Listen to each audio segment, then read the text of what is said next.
All right, quick walkthrough of my generator setup in my house.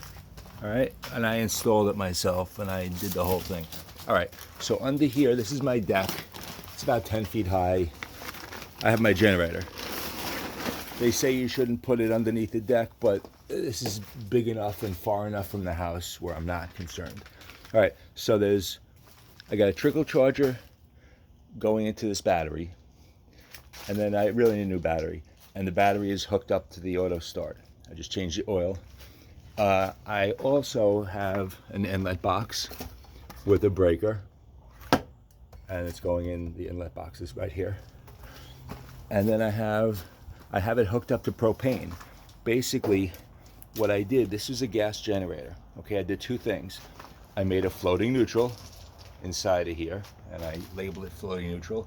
In a generator like this, the ground and the neutral are bonded together. If you're going into your circuit box inside, you don't want that. You want the ground separate from the neutral, or else you'll have two grounds, and that's no good. So it's in the instructions how to do it. You can find it on YouTube. It's quite easy. All right, so I have a pool back there, and we have a 500-gallon propane tank buried in the backyard. And we also have one of the lines from the propane tank is run to the pool heater. The other line is run in here, and it goes to our stove upstairs. So I actually teed off of this inside, and I'll show you that in a second. So one of the tees comes over here. All right, and what I did was I did a quick disconnect. So you kind of push this up. Let me see. Maybe I'll put this down and I'll show you how you attach this. Let's see, I don't know if you'll be able to see, but I'll try it. So push this up, and then this snaps right in. If I push it the right way. All right, so that's it, that's in. All right, then you turn on the propane right here. You prime this. The kit came from a company called US Carburation, and it came with a motor snorkel that basically injects the propane into the carburetor via a thicker gasket. This tubing I purchased separately. So it came with a regulator also. So if you hear that, I'm priming it a couple of times, and then we'll see if it starts up. Again, I might need the battery. So I turn it on. Nope. Oh, I see it sparking. That's not good. Let's try that again. There we go. Oh, let's try it again. Let's give it one more prime. The propane runs very well, but it's a little tricky getting it started.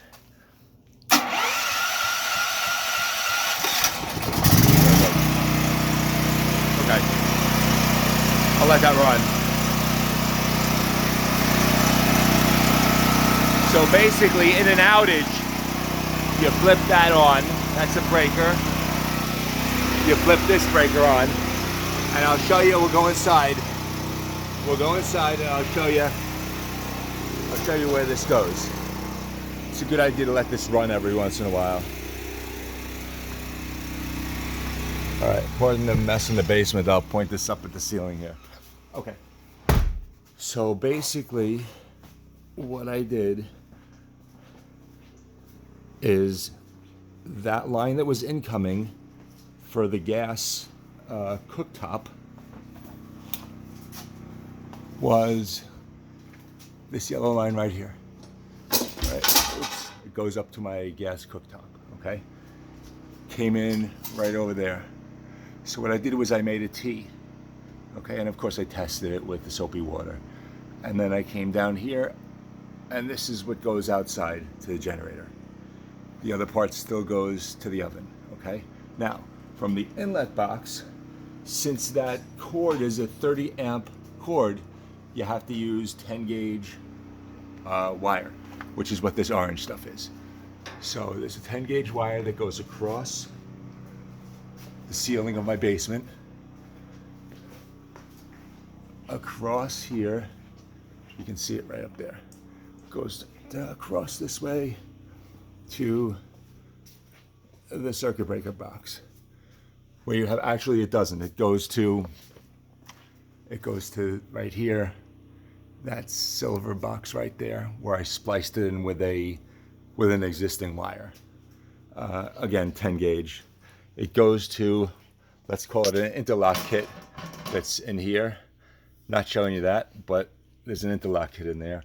And what happens is you turn off the main breaker, and then it allows you to turn on the generator breaker, and that powers the house. Now, something interesting I have is this thing. This thing is called the Power Back Utility Return Alert. When there's no power, you turn this on. There's a little switch someplace. Let me see if I can find it.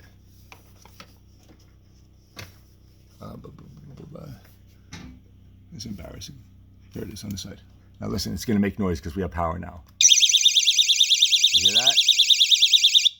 So that got in, I took the cover off the box. There are a couple of wires that get wrapped around the main power in from outside. Basically where this comes into the box. So when the power cut, so what happens is you have no power, okay? You turn that on and it's silent. When the power comes back on, that thing starts making that noise. So it alerts you to the fact that the power's back on, and you could shut everything off. You could shut the generator down and all that. So that's the setup. I was thinking about doing a 50 amp with a bigger generator, but this thing runs everything. I mean, it runs my entire house. It runs the well pump. We have 2 big Sub-Zero refrigerators. It runs those. It doesn't run the air conditioning. I have 2 big central air units, but it runs everything else. The heat is almost nothing. It's an oil-fired boiler, so it's basically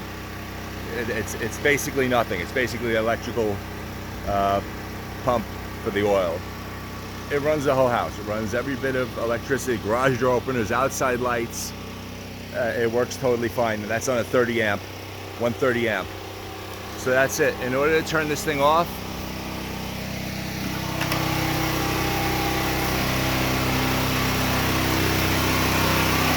the way you turn this off is do that. And that's it, it shuts down. That's it. And then I turn this off, let it cool down, disconnect this stuff, and that's it. Would I like one that goes on by itself? You know, like if the power goes out and you're not home, if the power goes out and you're not home, it just goes on. Yeah, that would be great. However, we got an estimate of $12,000 for somebody to install one of those. Okay, the actual unit was about $35,000 or $4,000, and they wanted about $9,000 in labor. You know, everybody's entitled to make a living. I totally get it, but that was a little bit too rich for our blood. Considering this generator was maybe $500, maybe. It's a Westinghouse. It got great write-ups. It's been fantastic. It failed one time recently, and I think there was a problem with the motor snorkel. It wasn't the actual motor. It was something to do with the propane hookup. I could have still run it on gas, but gas, you got to keep refilling and refilling and refilling. It's got a 5-gallon tank. I think maybe it lasts 6 hours or something like that on a 5-gallon tank, which really I can turn this on and it'll last about 10 days with the propane. So that's the setup. The setup is great. I'll show you the propane tank. Not that it matters, but so I mean, you can do this if you have a pool, or you can actually just have one put in your backyard. But we have no gas lines. It would be ideal if there was a gas line here, because then you could have non-stop power forever, as long as there's natural gas. But we have no gas around here, so no animals in there. Right now it's at 60%. I'd like to call them to deliver more so I have a full supply on the weekend for this winter. But I mean, they're great. They'll come over. They'll come even in a big storm and fill it up. So at 60%, this will probably last me, 5 days without